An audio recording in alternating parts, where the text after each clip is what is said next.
just maybe a 30-second introduction. Rabbi Shafner is the rabbi of Kesher, Israel in Washington, D.C., the shul closest to the White House. I don't know if that's L'Shevach or L'Kanai. I shouldn't say that as a Canadian. And he served, I think, for close to 14 years in St. Louis as yeah, rabbi. I was in St. Louis altogether for 20 years. I was at the Hillel at Wash U for 8. Right, Hillel, correct. He's a Hillel, then a rabbi, and he served for a rabbi in India for a year. Right. So it makes it interesting, and it's a pleasure to welcome him to Torah Motion for the first time and to have to participate in the shiur. Rabbi Shafner, B'vakasha, it's all yours. Thank you. Thank you very much. Wonderful to be here with all of you. And we've been teaching a lot on Zoom these days, as all rabbis have. But I've heard so many wonderful things about Torah in Motion, and it's definitely prompted me to look at the website, and I'm like, wow, I got to register for a bunch of things because it's great stuff. So I'm really honored to be included among it. I'm going to share my screen with you. Let's see, here we go. Okay. So obviously this week is it's double Parsha. It's Acharei Mot-Kedoshim.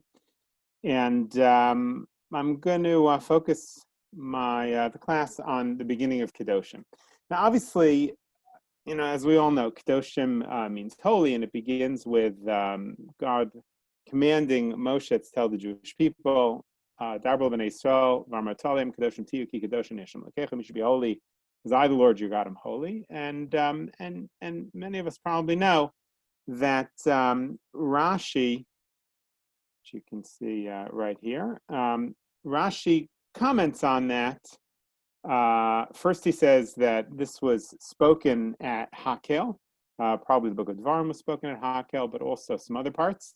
And this is one that he thinks was because Rov Gufei Torah Tuluyin Ba, because he thinks that most of the important things in the Torah are dependent either on this Parsha, or the beginning of this Parsha, or maybe means on the concept of Kedusha. That's one possibility. And then he says, so obviously, what is Kedusha? So Rashi says, Prushim min ha'arayos min ha'aveira. It means to separate yourself from illicit sexuality and from sin. And then he proves it. He seems to prove the first part of the statement. Wherever you find geder erva, wherever you find a fence around sexuality, forbidden sexuality, so there you find holiness. And he brings 3 proofs for that. But the word Kedusha is also around a fence around a limitation of for instance, a Kedusha or a Zona. But obviously, it brings up the bigger question of asceticism in Judaism. Is asceticism, right? Rashi's saying here, not only should you, it's interesting, it seems redundant, right? He says, he could have just said, Prushimin ha'avera. If he wants you to keep the Torah, to say don't sin. That would include arayot. That would include forbidden sexual immorality.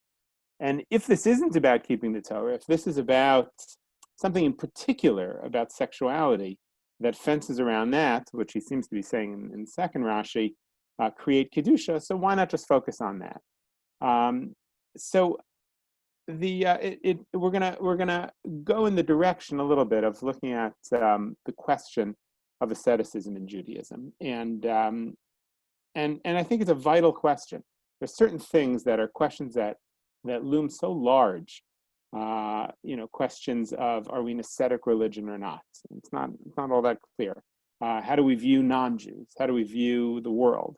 All these questions are fundamental, and like all the great questions that are really fundamental, they don't have very clear answers. And so we'll see that the Meforshim are all over, and the Ramban very famously, there's a Gemara. Gemara says, Amarava Kaddish Atzmcha b'Mutalach. There's a concept in the Gemara of Kedusha, that you should sanctify yourself by limiting yourself even in that which is permitted to you, which may be a step perhaps beyond Rashi. Right? Rashi seems to be saying, that he wants you just to stay away from that which is forbidden, especially in the realm of sexuality. Is that the same or different than Mekadesh Mechaber Matalech? Is that different than saying, there are things that are permitted to me, but maybe I should limit those also? The Ramban very famously draws on this concept, and I wonder if my screen is big enough so you can see the Hebrew and English. Tell you what, I'm going to put the English.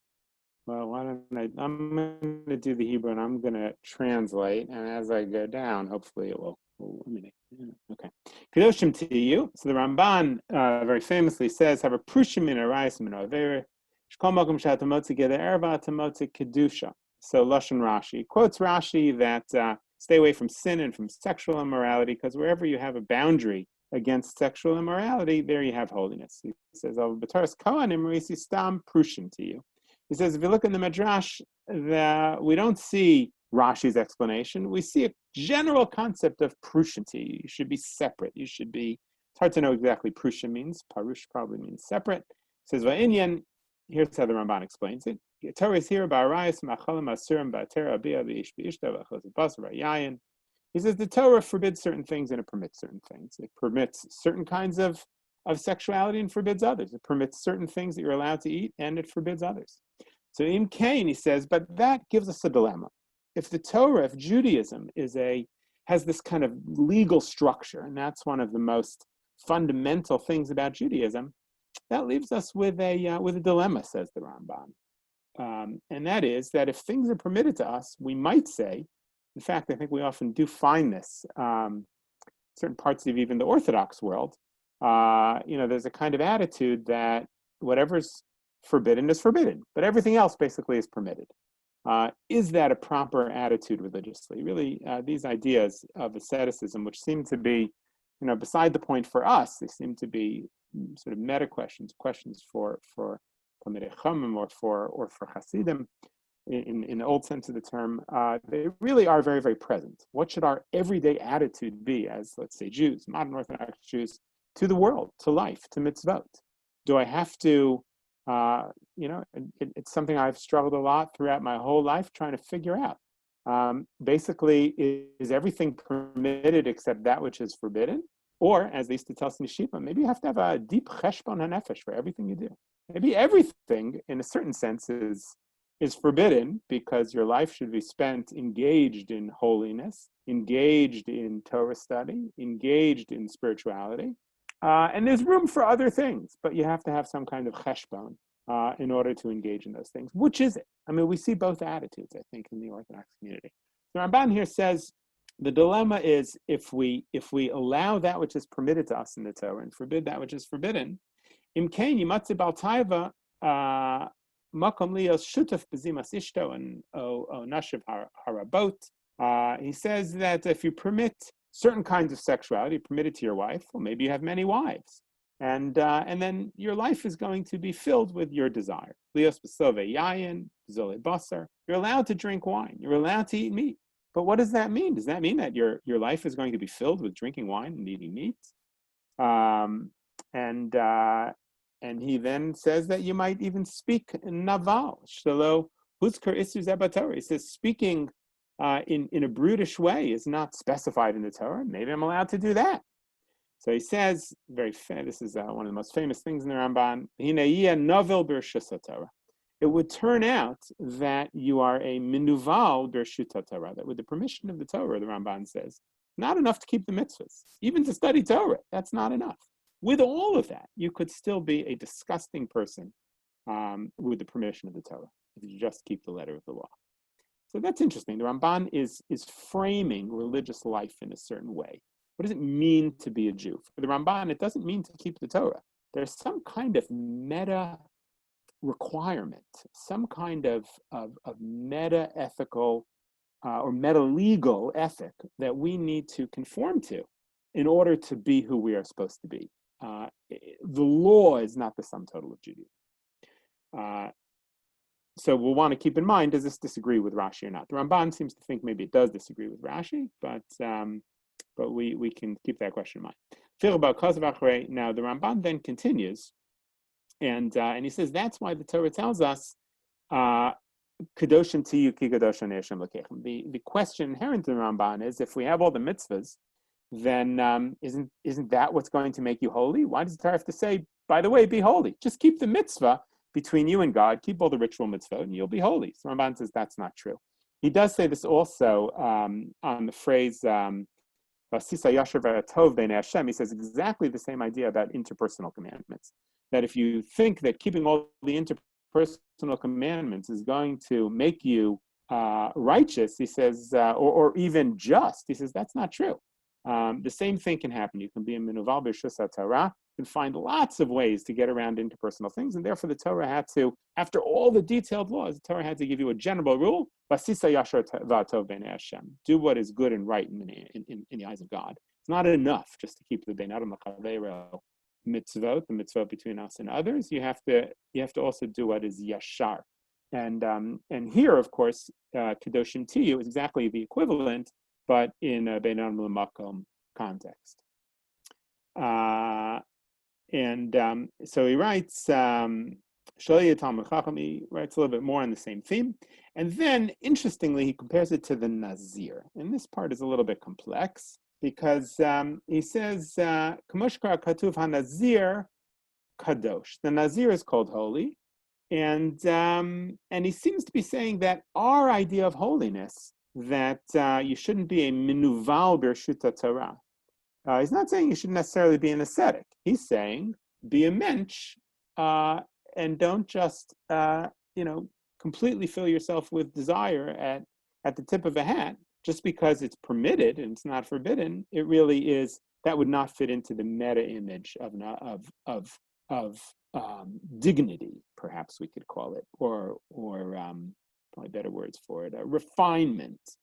Now, the idea of bringing in the Nazir, and then that the Nazir is called holy, that sort of throws a monkey wrench in, because the Nazir is not somebody that we imagine to be just resisting the Ramban's, being a disgusting person with the permission of the Torah. The Nazir seems to be more of an ascetic. So is the Ramban conflating the two? Or are these different things? That's, I think, also a very important question. He ends with, this is the way of the Torah, that it gives you details and then it gives you a general rule. And here he tells you about what I mentioned before.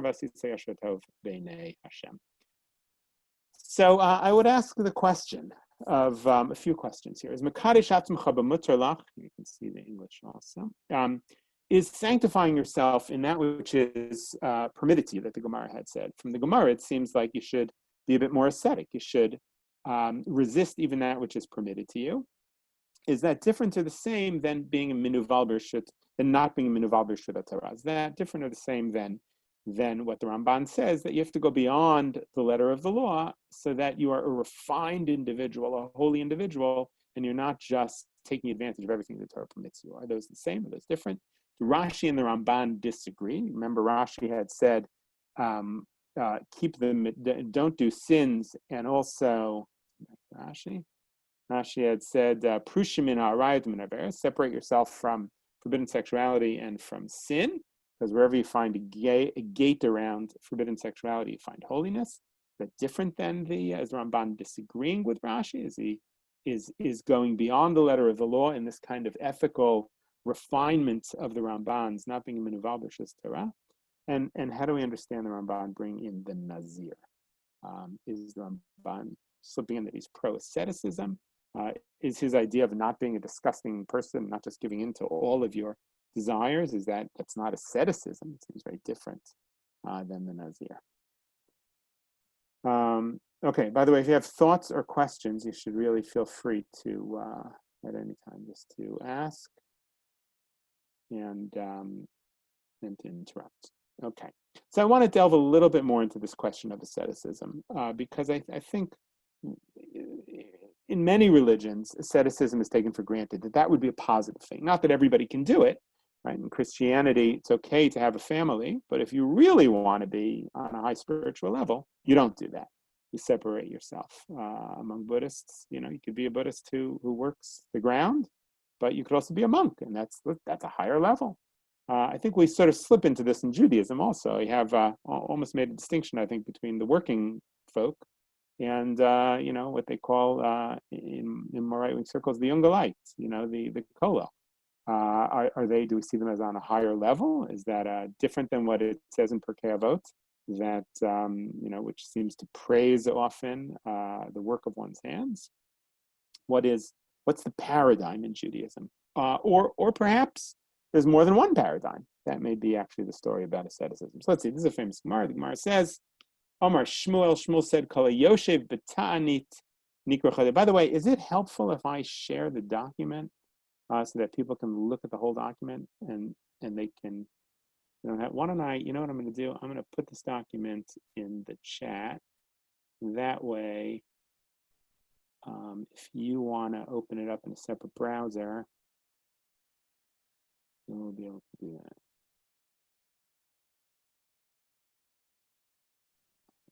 Stop sharing for a second. Chat.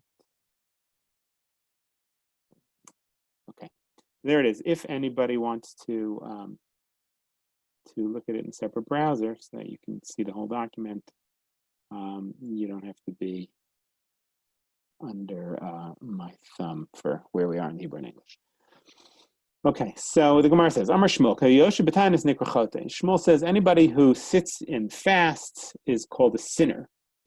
As it says, he holds like Rabbi Lezer HaKfar, who said, it says, V'chiper alav me'asher chata al hanefesh, that the Nazir has to atone for that which he sinned against the soul. Who did he sin against? The Gemara says that he forbade himself wine, and that is a sin. Isn't it a kal v'chomer? One who only forbid themselves from wine is called a sinner. If you forbid other things from yourself, how much more so are you considered a sinner? This is a very clear articulation that seems to be anti-asceticism. Seems to be that you shouldn't, what the Torah forbids of you is forbidden. Shouldn't forbid things on yourself that are not forbidden by the Torah. Then, of course, we have the opposite opinion. Rabbi Lezer Omer, Nikra Kadosh. No, in fact, the Nazir is not called a sinner. He's called holy, as it says, Kadosh Yeh Gadol Parer Sarosho. He's holy because he lets his hair grow. That was considered a sign of asceticism. Still is actually in the East. Just like one person who forbids one thing from himself is called holy. Somebody forbids everything upon themselves. Hard to believe it's everything, but Allah is kama v'kama. How much more so are they considered holy? So that's very interesting. Perhaps it is the case that we have more than one tradition in Judaism. We don't always think about that. Maybe we really have more than one valid tradition, even about these meta questions, like asceticism. The Rambam, of course, we know, says that a person should be on the middle path for most things, perhaps everything. And the Rambam sort of makes it a little bit confusing. He says that you're a chacham if you're on the middle path, and you're not too stingy, not too giving. But he does say if you go to an extreme in certain instances, you're called a chassid. The question of whether the Rambam approves of being a chassid or not is a fascinating question. It's open for a lot of interpretation. You find the opposite in other Gemaras. Rabbi Yehuda said in the name of Rav that this is talking about Shnei Goyim b'vidnech, that there were two nations in Rivka's womb. The Gemara says, don't read them nations, read them Geyim, important people. That is Rabbi and Antoninus. Obviously, Rabbi was a Jew, Antoninus was a Greek. And they were equally, aristocratic. There was never anything lacking from their table. And then you have a different Gemara that says when same Rabbi, was on his deathbed, he held up his 10 fingers and said, Master of the universe, you know that I engaged with all my 10 fingers. I didn't play treasure from the world, even with my pinky. So I had to resolve these, because especially they said about Rabbi, be it Anasi, the same person. Was he an ascetic, as the Gemara in Ketubot seems to say, or was he, or did he have everything on his table?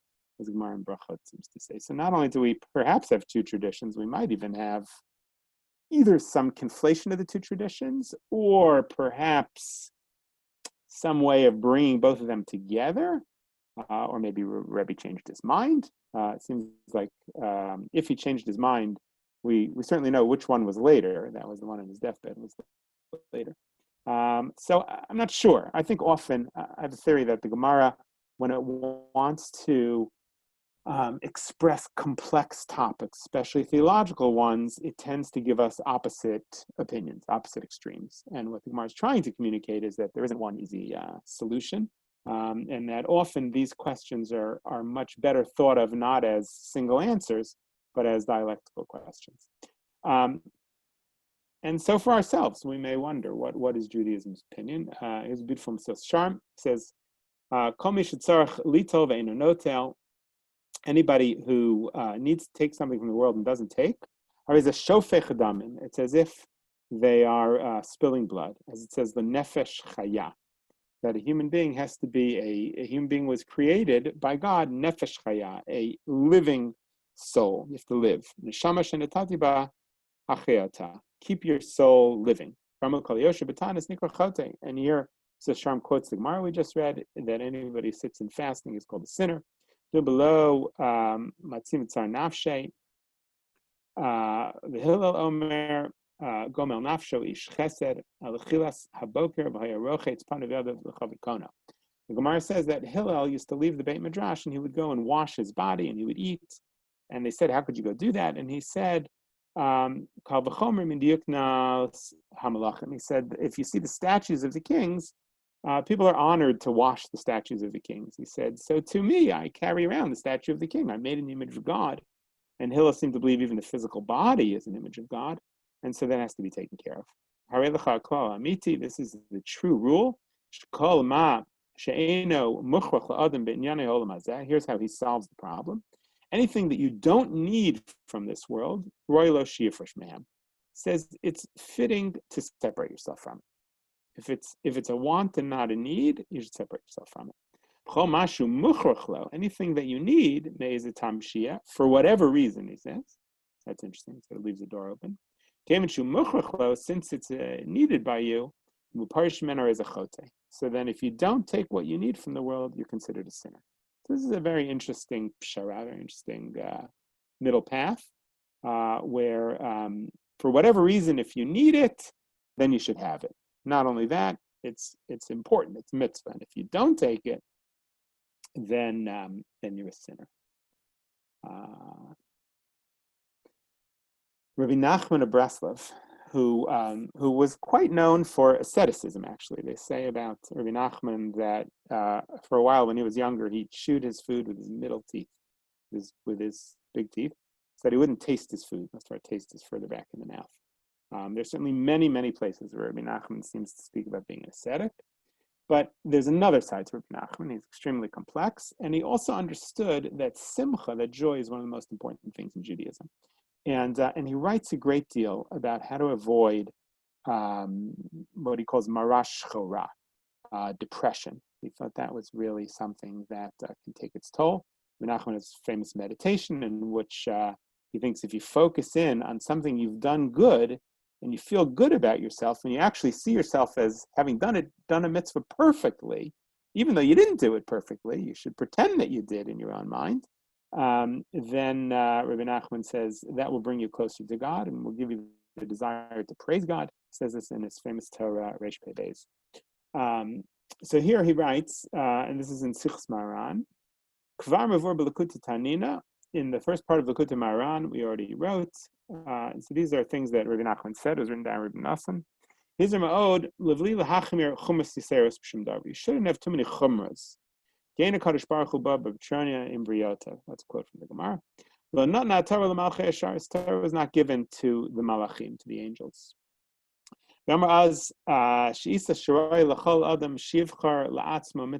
He says, just choose one mitzvah, and in that mitzvah you'll be very careful, and you'll do all the chumras. For me, it's drinking on Purim. You see that there were rabbis of the Gemara also that did that.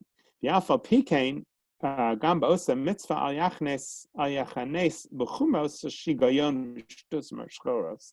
He says, but you could become obsessive and you could become depressed and crazy and feel like you're not really keeping it the way you should.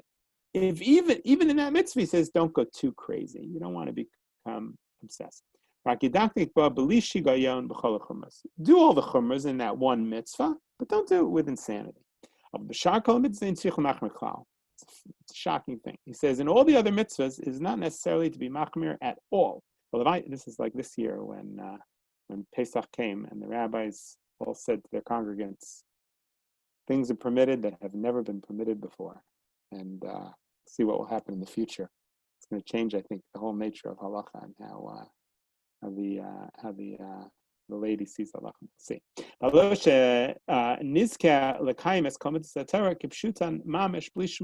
says, just do the mitzvahs.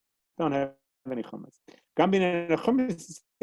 Pesach, he says, even Pesach, which, by the way, Ashkenazim have an incredible amount of chumras on Pesach. That's why a lot of what we did this year, what we permitted for people, really was chumra Pesach. It was things that we usually were very machmir about.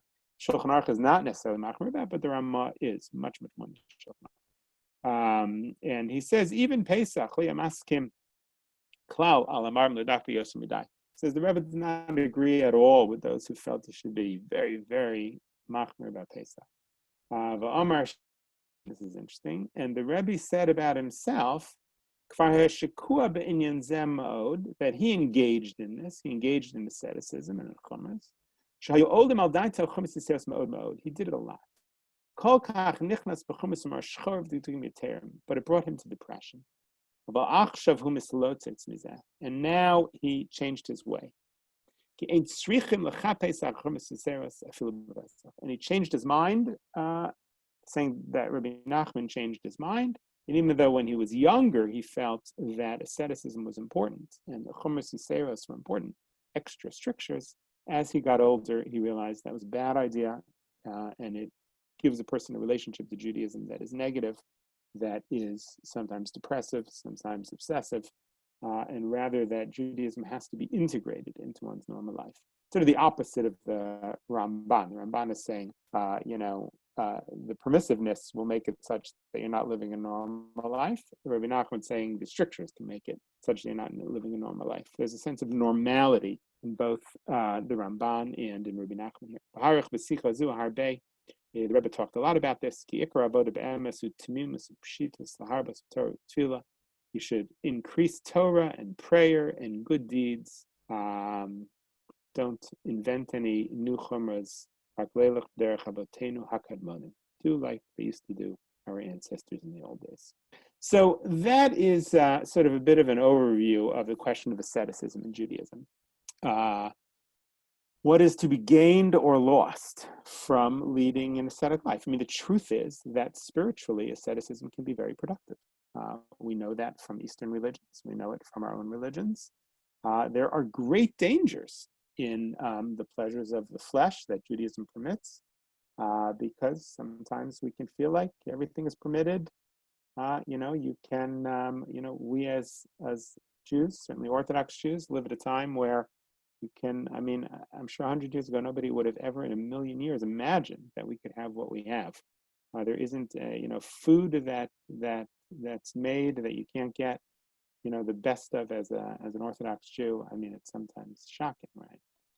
Rabbis give mussar about this all the time. But I want to move from the question of asceticism to a bit of a different take on limitation and desire. And there's a famous psychoanalyst, Jacques Lacan, who was a French analyst, and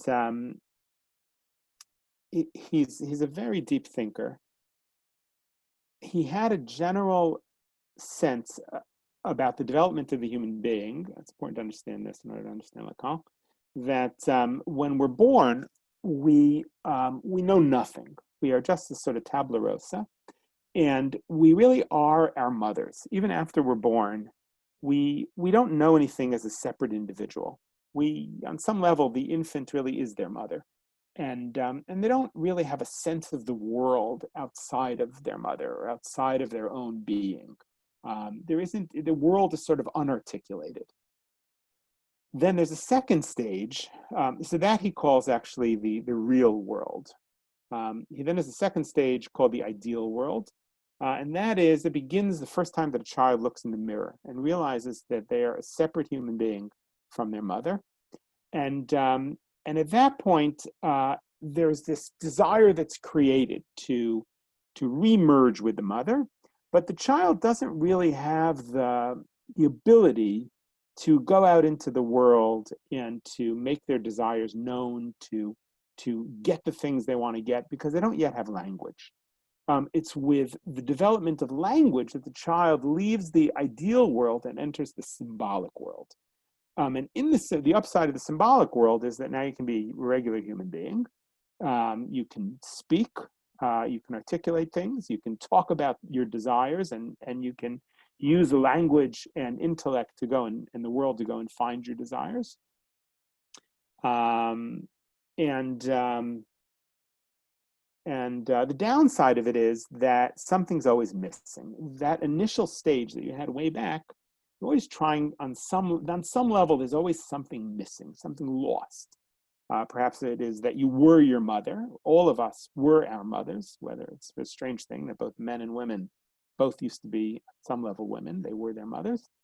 You become then separated from that. That's in some psychoanalysts see that as a kind of crisis of the birth is a kind of crisis for the human being.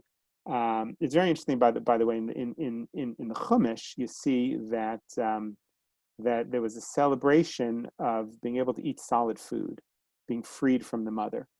And in the Gemara says a bizarre thing. The Gemara says you learn the ability to speak comes at the same time that you're able to eat bread. When you get to eat solid food and become separate from your mother, the Gemara says that's when you learn to speak. So it seems to have a similar notion. So Lacan deals a lot with the question of desire, and he feels that just like Freud thought that that certain things are what motivates us, certain sexual things motivate us. The existentialists felt that fear of death motivates us in life. So Lacan felt that what motivates our lives, what drives us in the universe, is desire. But it's not a desire for an object that can ever be fulfilled. It's a desire that can actually never be fulfilled, because if it was fulfilled, then the desire is gone and nothing can come of it. But what helps us to function in the world, what helps us to be to use language, to develop the world, is all about this sort of inner desire. It has a lot to do with those early stages that I described before. So I want to go back to this Rashi of Prushim and Arayotim in Aver. Why does Rashi single out Arayot, forbidden sexuality? I mean, he could have said food. He could have just said sin. If you separate yourself from all sin, then even though the Ramban doesn't think that's going to make you holy, Rashi seems to think that will make you holy. So why does he pick out of everything in Judaism, separate yourself from arayot, from sexual immorality? Sexual desire is, of course, the mother of all desire, really. So I want to introduce this notion of Lacan, perhaps as a way of understanding what Rashi's getting at, that sexuality is really, on some level, the central motivating factor. Freud felt that way about human beings. But more than that, it is the separation from sexuality that creates the sense of, in other words, it's not, let's see, I wrote down how I wanted to articulate this. In a certain sense, right, Rashi says you find Kedusha when you put a getter around Arayot, when you separate yourself from desire. So we'll see in Lacan a similar idea. It is the unfulfilled desire. It is the fence. In other words, what Rashi means is not that we should have no desire. That's not what Rashi says. He says put a fence around desire. What does it mean to have a fence around Arayot? It means that I want it, but I can't get to it because there's a fence around it. If you got rid of the desire for desire, so then you'd be in trouble. The Gemara says that the rabbis of the Talmud slaughtered the desire for avodah zarah, and that's why we don't have it. And then they slaughtered the desire for sexuality, but then they had to put it back because nothing was created, nothing was happening. The world came to a standstill. So there has to be. Rashi doesn't say get rid of the desire. He says, in a certain sense, what Rashi I think is saying is retain the desire. He's saying don't give into it. Because if you give into it, the desire is gone. But it's precisely by putting a getter around arayot, putting a fence around the desires, that we actually retain desire. And we'll see for Lacan, the desire is always there. The desire always needs to be retained because that's what moves us in the world. So he says, let's see, I explained a little bit of this. As I mentioned, the first stage is the stage of being unified with the mother. The second stage is realizing you're separate. The third stage is gaining language. How do you gain language? So Lacan felt what he called the name of he made a pun, the nom de père, the no of the father, which is linked to, which could also mean the name of the father. Obviously, it's a Christian reference, but he felt that there's somebody else that steps in between. It's a little bit Freudian, but steps in between the child and the mother, and creates this separation. It's the father, and the father says, "No, you can't be just merged with the mother. You have to go out into the world. There are laws. There are limits. You're a separate being, and there's a way of being in the world." And what those structure and limits that fling us out into the world, it flings us out into this symbolic world to live their meaningful lives of desire and of searching and creating. It's creativity that can really emerge out of this, because just like language is creative, helps us to manipulate other things in the universe. So too, this sense of law, of the no, of that which is limited, throws us out into a world, and if we both retain the desire, but we have to use our creativity, our humanness, our language, our articulation to be able to sort of pursue the desire, the grand desire, and that's what makes us who we are as human beings. This transforms the demand of the other into desire for something deeper, a journey embarked upon. Law and limitation thwarts, but it also cultivates. Lacan believes, this is just what I wrote down, believes that this emerges from the limits placed on arayot and uniting with the mother that one came from. The father, as the representative of law out there in the world, stops the child. This produces new relationships and new language. This is how he works in Freud's castration notion. This is only possible when desire is not fully fulfilled, which for Lacan it never really is. And so I thought it's fascinating that right after the pasuk of Kedoshim Tiyu Ki Kadosh Ani Hashem Elokechem, what does the Torah say? It says, Daber al Bnei Yisrael, Kedoshim Tiyu Ki Kadosh Ani Hashem Elokechem, Ishi Mova Vivtiro V'Shab Tzayit Shema Ani Hashem Elokechem. Starts all of a sudden to talk about the mother and father. And we know, as the Mefarshim point out, it's very strange. It says, Ish Imov Aviv Tiro. It seems backwards, because in the Torah elsewhere, it says, it says, you shall honor your father and mother. But here it says, when it comes to fear your mother and your father. And the Gemara says that's because it's more intuitive to fear your father. The Torah wants to mix it up because it wants to have equal fear and honor for both the mother and father. But it's interesting to me that when we're talking about Kedusha, about limits on arayot, that all of a sudden it talks about fearing your mother. And there seems perhaps to be, it's not that Lacan knew Rashi or Rashi knew Lacan or either of them knew Kabbalah. It's that there are certain fundamental, deep ideas embedded in the universe, and everybody taps into them in different ways. And I think perhaps there's a mutual tapping in from completely different directions that's being hinted at here in the Torah. And this notion, perhaps, of the productive desire that emerges. It's interesting that Shabbos is right after that. Why? Because, what is Shabbos? Shabbos is about stopping creativity, stopping the manipulation of the world. But of course, it's all in the service of creativity. It's all in the service of having a better articulated world, better control on the world, not just giving into our desires, but rather figuring out how to use the world for something productive. I'll finish with an interesting Sfarno, who also is bothered by what is Kedusha. So again, we've gone from the basic question of is Kedusha asceticism or not. Perhaps Kedusha comes from the inner power of arayot, from the inner power of desire that gets sort of moved into another direction. The Sforno says Kedusha actually works in a few different ways.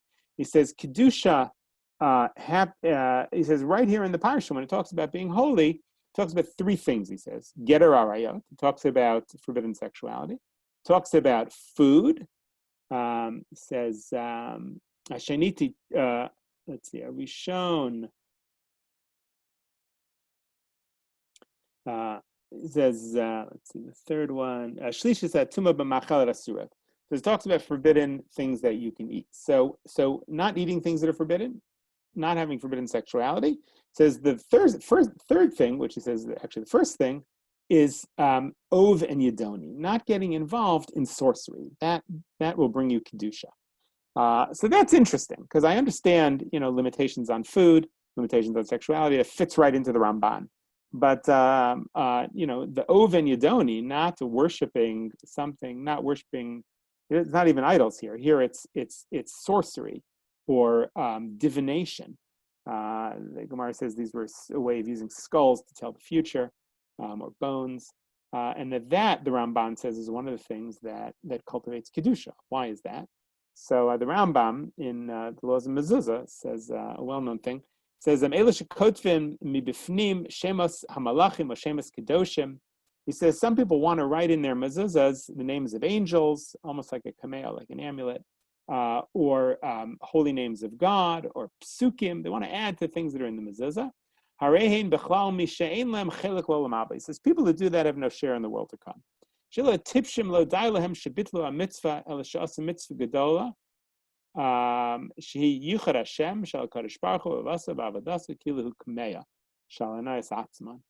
they're taking a mitzvah like mezuzah, whose sole purpose is to link us to God.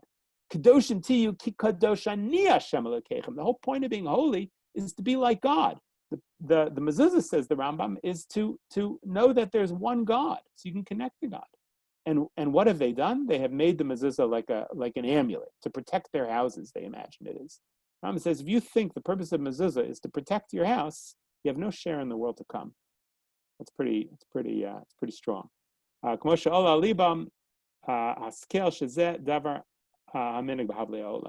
says that in other words, when we put faith in superstition, in the ov or the yedoni, or even in a mitzvah, if we say the mitzvahs are there to protect us, so that's just selfishness. That's just superstition. It has nothing to do with mitzvahs. Mitzvahs are there to create a connection to God, and that we should serve God.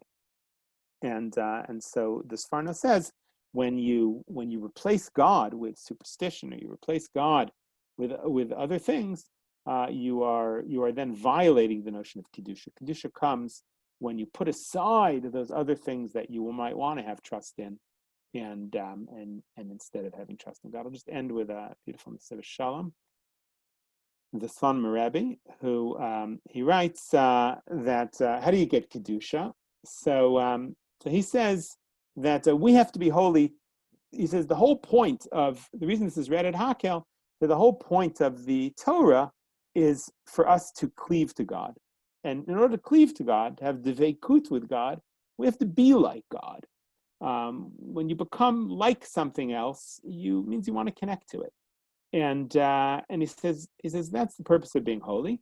And he says, why do we say this at Hakel? He says, I'm in the second column here. He says, because being holy is impossible, the Slonimer says. He says, you can try to be holy, but you can't will yourself to be holy. So what do? You have to work on it, and then God will give it to you as a gift. He says, but if you want to get holiness as a gift, it only comes when you're connected to the community. Kedusha inyan shel matana, v'hayochid ein roy matana. Says the individual is not fitting to get a gift. It's only when the whole Jewish people are together, when you're together with the community, then you're fitting to get the gift of Kedusha. And he continues, and he says that that's why Shabbos comes right after Kedoshim Tiyu, Tishma, because he says Shabbos also can only be Shabbos also is a gift. As the Gemara says, God said, I have a matana yeshli ves genuzi. I have a gift in my storehouse, and it's called Shabbos. And he says, so too Shabbos, just like the individual cannot get the gift of Kedusha on their own, so too Shabbos, it takes having a community B'koch harabim misugolim l'kablas matana tova shel Shabbos Kodesh.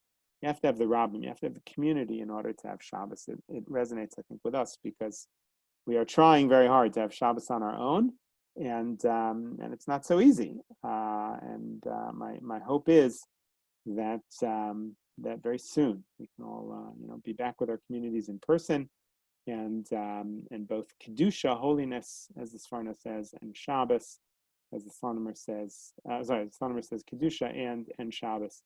We can both acquire through reconnecting with our communities and with other Jews, hopefully in person, in the Holy Land in Aragon. Amen.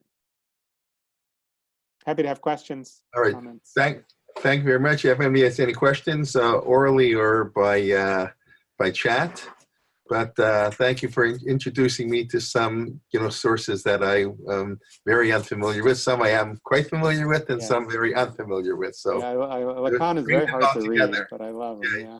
Yeah, How can a Nazir feel the mitzvah of drinking 4 cups of wine at the Passover Seder? Oh, that's a good question. It's a very good question. Does a Nazir have to undo his vow in order to fulfill the mitzvah, or this is the kind of question that's probably in black and white and has been discussed a great deal. But or do we say that Asi Dochalosa, say the positive commandment of keeping a vow would push aside the 4 cups, which are the Rabbanan, or should we tell him to use maybe like Rav Chaim Brisker said to the poor, that story of the poor man who came to Rav Chaim Brisker, and he said, "Can I drink milk for the 4 cups of wine?" And Rav Chaim Brisker said, "I'm going to give you money to buy wine."